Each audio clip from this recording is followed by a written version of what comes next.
At what age? He moved here permanently in 1837 when he was 28 years old.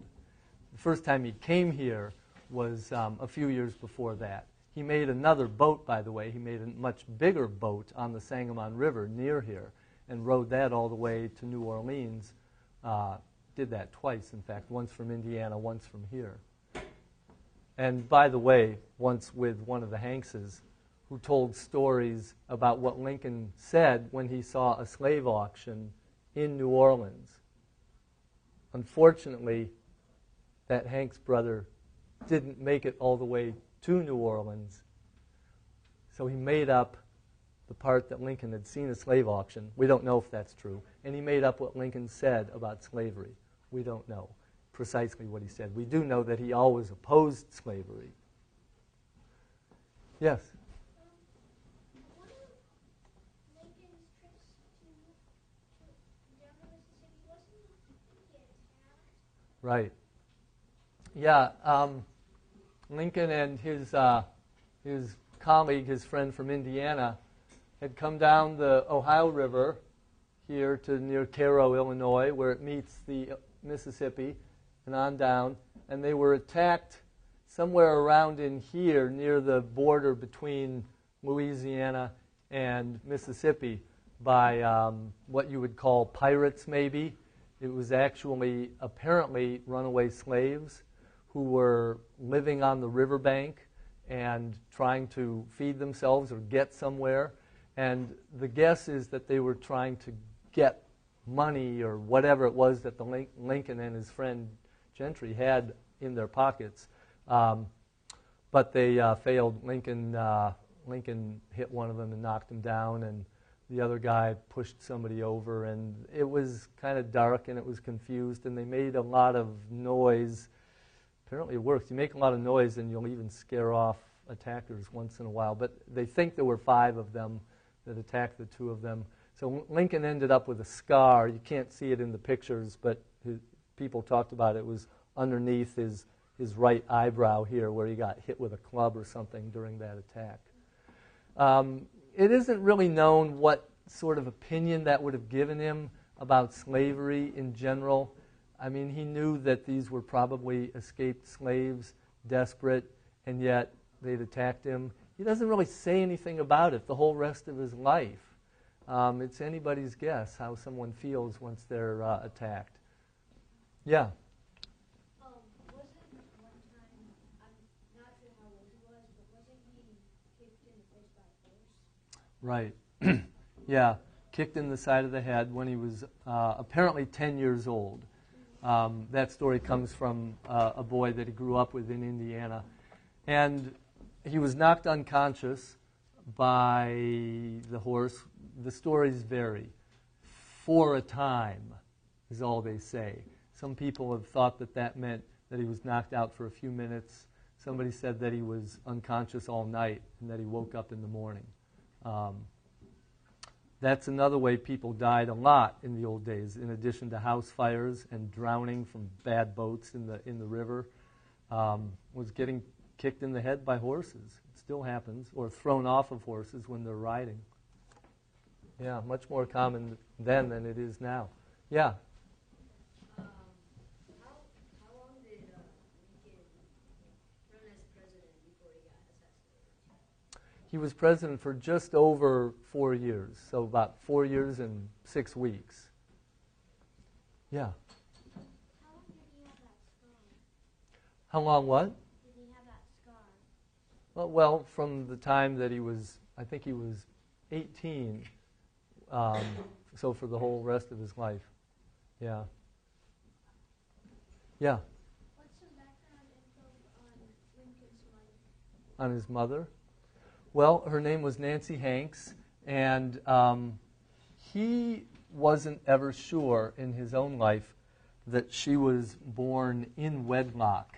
That is, he thought that maybe she had been born before her parents were actually married, and that bothered him.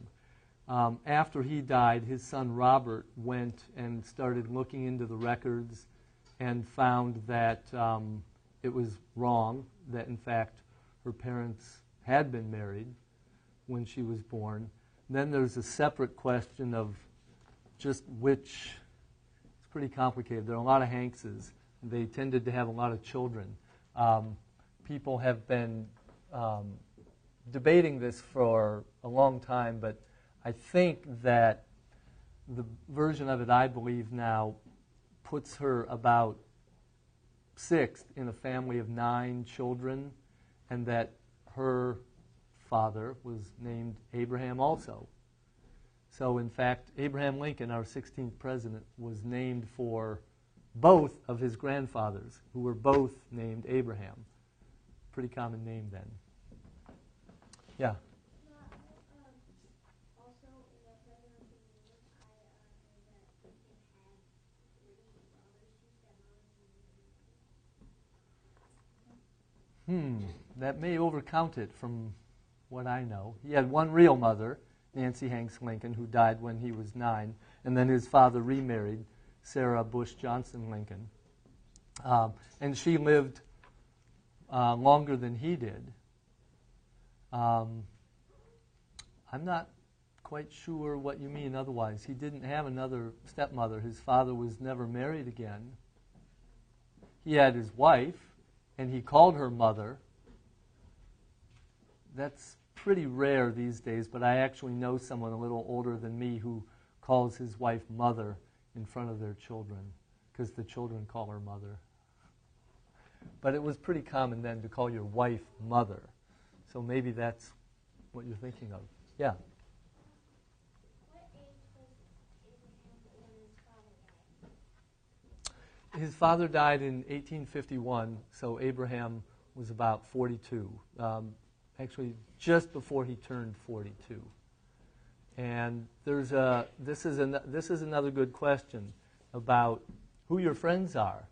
A lot of people say that Lincoln didn't like his father, that they grew apart, that he had nothing in common with him. That is partly true. Thomas Lincoln grew up poor after his father was killed by Indians when they moved to Kentucky, and had to work with his hands his whole life as a poor farmer, as a carpenter. He was trusted in his neighborhood. He apparently was also a pretty good storyteller, and that's where Abraham may have inherited his storytelling. But Thomas Lincoln was not at all interested in books or learning. Sometimes on the old documents he just signed an X, but other times he signed his whole name. And it's the same case with Lincoln's mother and his stepmother. People who lived in the country and who didn't usually have much reason to write sometimes wrote and sometimes just made an X to sign their name. So Lincoln didn't go to his father's funeral when he died. But his father died in January of 1851. He lived about 90 miles away at a point when the roads were all mud. There was no railroad. There was no canal. The Lincolns had just had their own second baby, Eddie, at home. Mary was sick. The baby, who was 6 weeks old, was sick. And by the time you got a letter in those days telling you that your father's died, it's too late to go to the funeral. Most people did not go to anybody's funeral out of town in those days. The person was buried before their family ever heard the news. So that's a good question. We don't exactly know how friendly Lincoln and his father were. If there were letters between them, and there probably were, the Lincolns burned all their personal letters, or almost all of them, before they left for Washington, D.C. And any letters that his father would have written to him got burned.